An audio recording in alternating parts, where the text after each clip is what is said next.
안녕하세요, 헌터입니다. 오늘 분석해볼 기업은 SK하이닉스입니다. 과거에는 꾸준한 우상향 흐름 보여줬지만 최근 들어서 한 1년 정도는 박스권에 갇혀서 횡보를 이어왔습니다. 자, 하지만 이제 최근에 반등에 성공을 했고 가파른 상승이 이어지면서 드디어 박스권 상단 깨고 올라가는 흐름이 이어지고 있습니다. 자, 다시 한번 신고가를 경신을 했는데, 자, 이런 상황에서 앞으로도 지금의 상승세가 계속 이어질 수 있을지 분석을 통해 알아보도록 하겠고요. 자, 이제 보유자분들 향후 목표가 어디까지 좀 볼 수 있겠으며 익절은 어떤 식으로 진행해 나가야 될지, 그리고 이제 물려 계신 분들은 없죠. 딱히 말씀드릴 거 없을 것 같고, 이제 신규 진입 관점에서 여전히 지금 들어가기 괜찮은 구간일지까지 같이 알아보도록 하겠습니다. 자, 이어서 수급 상황입니다. 한 달 기준으로 개인이 팔았고요. 외국인이 샀습니다. 기관은 중립을 보였습니다. 다만 최근에는 약간의 스탠스의 변화가 있습니다. 개인은 이제 매수를 조금 시작하려는 모습이 포착이 되고 있고, 반면에 기관은 매도세가 조금 더 강한 모습을 보여주고 있습니다. 자, 그래서 최근에 어쨌든 반등 흐름은 외국인이 주도적으로 이끌고 있다, 이렇게 보시면 되겠고요. 이어서 신용 잔고율입니다. 0.17%, 거의 제로에 가깝습니다. 상당히 우리가 걱정할 거 전혀 없는 상황이고요. 공매도 보겠습니다. 5%대 미만으로 일단 최근에 유지가 되고 있습니다. 상당히 안정적이고, 대차 잔고도 계속해서 감소세, 우리가 전혀 걱정할 건 없는 상황입니다. 공매도 관련해서는. 자, 좋아 보이고요. 이어서 재무제표 분석 들어가 보도록 하겠습니다. 먼저 2020년도 매출부터 확인하겠습니다. 31조, 42조, 44조까지 올랐고요. 자, 한번 크게 눌렸다가 30조대에서 더블업 2배가 넘게 올라갑니다. 66조, 올해는 84조까지 엄청난 폭등이 이어지고 있습니다. 그래서 작년 올해까지 매출이 폭등을 이어가고 있고, 내년 후년도 폭은 조금 줄어들긴 하지만 여전히 상승 흐름은 괜찮아 보입니다.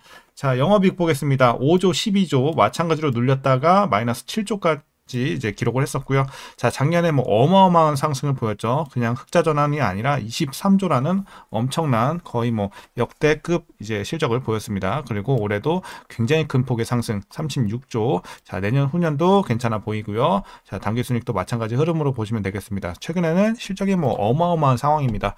자, 이어서 분기별로 전년 대비 영업이익만 한번 비교해 보도록 하겠습니다.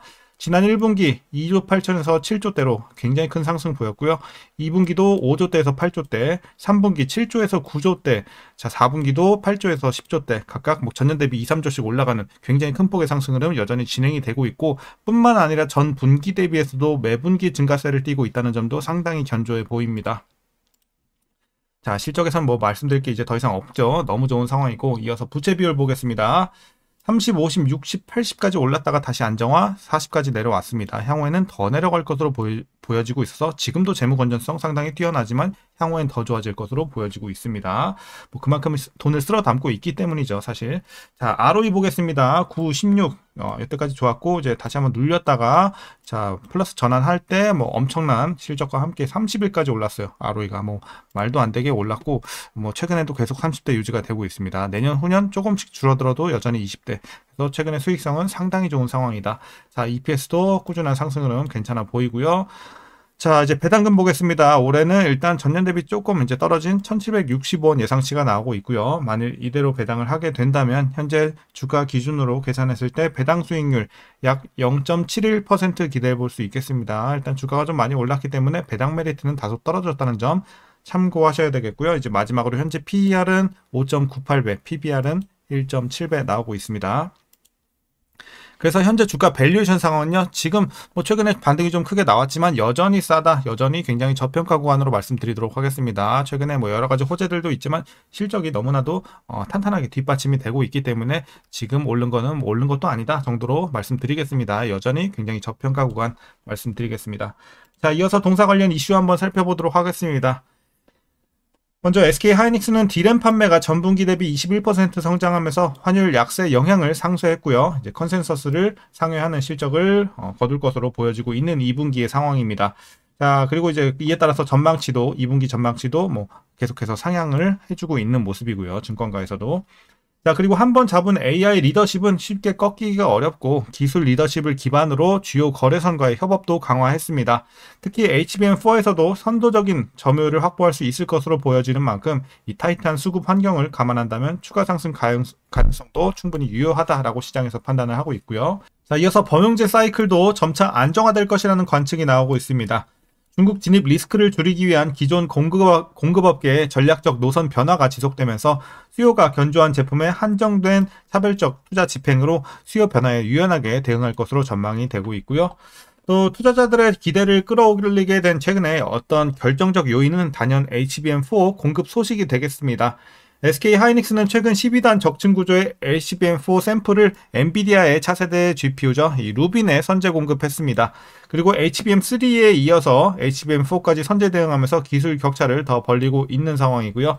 이번 공급은 단순한 샘플 제공을 넘어서 기술 신뢰와 우위를 입증하는 사례로 평가받고 있어서 이런 것들이 주가에 또 훈풍을 불어넣고 있습니다. 자, 그리고 HBM4는 기존 제품보다 데이터 처리 속도와 전력 효율 이런 것들이 크게 향상된 고부가 제품이 되겠고요. 향후 AI 고성능 컴퓨팅 환경에서 핵심 부품이 될 것으로 기대가 되고 있습니다. 이제 그리고 공정 수율과 품질에서도 확실히 좀 기대 수준을 충족한 것으로 보여지고 있어서 굉장히 안정적이다 이렇게 말씀드릴 수 있겠고요. 자, 그리고 SK 하이닉스 현재 HBM 시장에서 50% 이상의 굉장히 큰 점유율을 유지를 하고 있습니다. 그리고 올해부터 HBM4가 주력 제품으로 자리 잡을 것으로 전망이 나오고 있고요. 마이크론 역시 HBM4 샘플 공급을 시작을 했지만 아무래도 이제 수율과 안정성에서 하이닉스와는 좀 격차가 있고 삼성전자는 아직 HBM4 양산 일정이나 공급 계획 이런 것들을 공식적으로 밝히지 않은 상태에 있습니다. 그리고 HBM4는 TSV 공정 등 공정 난이도가 높은 만큼 초기 수율 확보가 관건이 되겠는데 이 HBM3 생산 경험을 쌓아온 하이닉스가 아무래도 안정적인 이 양산 체제를 먼저 갖춰자는 점에서 그러니까 시장을 선점했다는 점에서 여전히 우위를 점하고 있다 이렇게 말씀드리겠습니다. 자, 이제 마지막 이슈입니다. 다만 이제 생산 능력 확대에 있어서는 속도 조절에 좀 나서는 모습을 보이고 있는 SK 하이닉스입니다. 자, SK 하이닉스가 이제 청주에 새로 짓고 있는 M15X 공장은 향후 HBM과 DDR5 등 이런 고부가 메모리를 생산할 핵심 기지지만 장비 반입 시점이 당초 계획보다 9월에서 11월로 늦춰진 것으로 알려져 있고요. 생산 설비를 확대하지 않는 이유에 대해서는 불확실한 이런 수요 때문만은 아니고 단기 수요에 맞춰서 무작정 캐파를 늘린다기보다는 중장기 수익성과 이런 전략적 대응력을 종합적으로 고려해서 결정했다고 합니다. 참고하시면 될 것 같습니다. 자, 전반적으로 굉장히 큰 호재들이 많이 나와 있고요. 최근에 정권 교체 이런 것들로 인해서 코스피 코스닥도 많이 상승을 하고 있다는 점도 어쨌든 동사의 주가에 많이 좀 힘이 되고 있는 상황입니다. 자, 그럼 최근의 이슈 여기까지 말씀드리도록 하겠고요. 마지막으로 여러분들 투자 전략 설명드리면서 영상 마치도록 하겠습니다.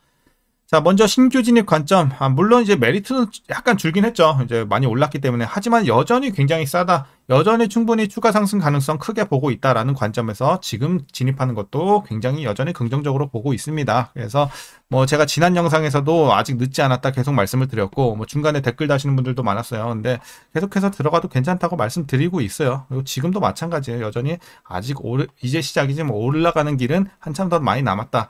물론 이제 돌바락자 이런 거에는 각자 대응을 하셔야 되겠지만 그런 게 아니라면 지금 상황에서는 지금 아직 익절해서 팔 이유도 없고 계속해서 여러분들 투자해 나가셔도 좋겠다라고 말씀드리면서 어쨌든 신규 진입 관점 상당히 긍정적으로 여전히 보고 있다라는 점 말씀드리겠습니다. 자, 그럼 이어서 보유자분들 대응 전략입니다. 이제 어떻게 대응하시냐면요. 먼저 목표가부터 설정하도록 하겠습니다.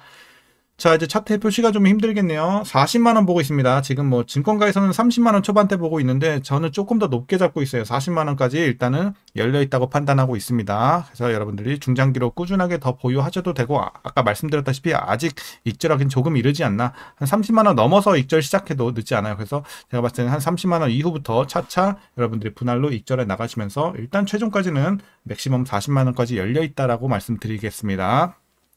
각자 어디까지 볼 건지는 여러분들이 각자 판단해 보시면 되겠고 최대로는 한 40만원까지 일단 말씀드리겠습니다. 그래서 그만큼 상황이 지금 좋은 상황입니다. 자, 그리고 이제 마지막으로 위에서 물려 계신 분들은 없는 구간이죠. 신고가 근처이기 때문에 딱히 말씀드릴 거 없을 것 같습니다. 그래서 오늘 영상 여기까지 마치도록 하겠습니다. 그럼 오늘도 시청해 주셔서 감사합니다.